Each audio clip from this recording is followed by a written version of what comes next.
Hi, I'm Madame Pamita, and I love teaching about magic. If you have a question about spells, the law of attraction, spirituality, witchcraft, Slavic folk magic, spirits, divination, you can join me on Sundays at the Live Magic Q&A where we record an episode of my podcast, Magic and the Law of Attraction, and then I answer your questions on anything mystical or magical live over Zoom.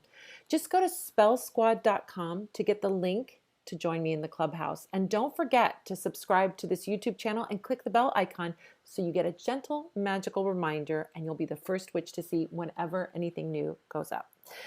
Here's a great tidbit from one of our past Q&As answering a really important spiritual question. Sherry says, has a question. Would you mind giving an example of what can be used as crossroads in magic, particularly when living in the city? Thank you so much. Love the show. Thank you, Cherie. So in crossroads magic, in tradition, it depends on how traditional you want to be, honestly. So traditional magic, crossroads magic would be done at two footpaths, dirt footpaths where roads cross. So an intersection of two or more roads, right? So it could be an X one, it can be a Y one, it can be lots of different shapes. And in the book of Baba Yaga's book of Witchcraft, I have a whole chapter on crossroads magic, and I talk about the different shapes of the crossroads and different spells you can do at the crossroads and the work that you can do at the crossroads. And it's a really fabulous, lots and lots of information about crossroads magic there. But crossroads magic shows up in a lot of traditions. It shows up in African American hoodoo. It shows up. Does it show up in any? Yeah, and we use it in ATR, like in Santeria and Lukumi also. Okay, and then Espiritismo or no? Yeah, you can use you leave stuff in the crossroads, like whenever you're trying to get rid of something, Okay. and stuff like that. Usually, so you make offerings there too. Yeah, so this is something that's almost, I would say, universal around the world, is that we see crossroads magic being done. Now, in the olden days, it was easy to find a dirt footpath. That was easy. It was everywhere, right? There was no paved roads. This was a normal thing. But as, civilization and technology moved on, we now have, street intersections. So if you feel like that works for you, you can work with a street intersection, where two roads cross, or there's a path for that. However, it's good maybe for leaving things, although I always say, like, just leave a little symbolic, don't leave a whole big bunch of garbage at a crossroads, because that's going to get touched by someone, picked up by someone. Just leave something that's small from your spell work if you want to leave something. But if you're working at a dirt path, you can do a lot more magic, because if you're out and alone, I think in a lot of traditions, they say you really have to be alone. Certainly in Ukrainian tradition, they say you have to be alone unless you're doing divination work at the crossroads. You should be alone when you're doing your magic there. So it's hard to be alone on a street because there's cars going by and all that stuff.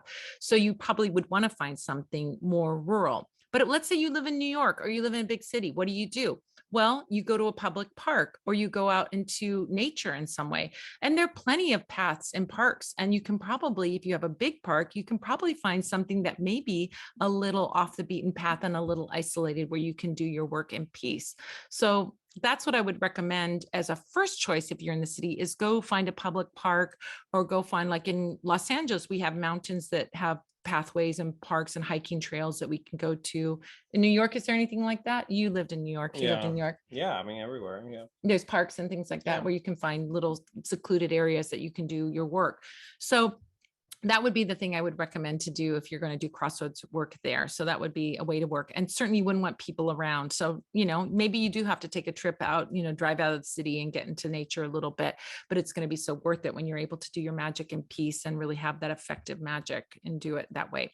So for me, for what I would say, for me, I'm fine with, like, if I'm leaving spell remains, doing it at a street crossroads, because you're not sitting there and doing work. You're just leaving the remains, turning your back and not looking back, right? If you're doing that, that's fine. And I always like to leave. I used to leave like big bags of things and stuff like that. But then I started thinking, well, gosh, in the city, someone's going to find that and pick it up and touch it. And I don't want anyone touching my magical remains. So now I just leave. If I'm doing a candle spell, for example, to banish something or to put something out in the world in some way, I will leave just a little ball of wax and herbs and a representation of that spell at the crossroads, and then dispose of that spell. If it's something that I'm clearing or cleansing, I'll dispose of it at a trash can far away from my home. If it's something that it doesn't really matter, if I'm bringing something to me and I'm disposing of the crossroads to bring in good luck, let's say from all 4 directions, then I'll dispose of it in my own trash, but save that little bit to leave at the crossroads. You want a little bit like that's so unnoticeable that no one sees it and no one touches it. So that's what way I work. Would you agree that's a good way? Yeah, and I would say depending on what you want to do at the crossroads, because that's a great way to give like to leave offerings or get rid of something. But if you can find a crossroads and you want to work something, let's say you're working on something that calls for use of the crossroads to do the magic, you just need a representation of what the crossroads is, right? So it could be from a picture of a crossroads, right?